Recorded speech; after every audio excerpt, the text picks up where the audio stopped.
Siguradong pag natikman mo, ang ganitong tosino ay di ka nabibili sa tindahan. Ganito lang kadali gumawa ng tosino, pangbaon ng mga bata. Kazam ang gamitin, manipis lang ang hiwa. Pwede pa hiwa na sa tindero na bibilhan nyo. Asin, oyster sauce, soy sauce, asukal, bawang, Sprite, isa sa magpapasarap sa ating tosino.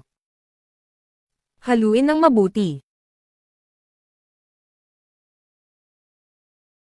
At ang magpapalambot ng ating baboy. Baking soda, half teaspoon lamang kung kalahating kilong baboy lang ang gagawin. Haluin ng mabuti.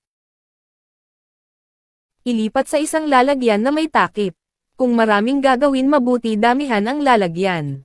At ilagay sa freezer. Maaring tumagal ito mahigit 1 buwan. Kaya gumawa ka na, at siguradong magugustuhan ng buong pamilya.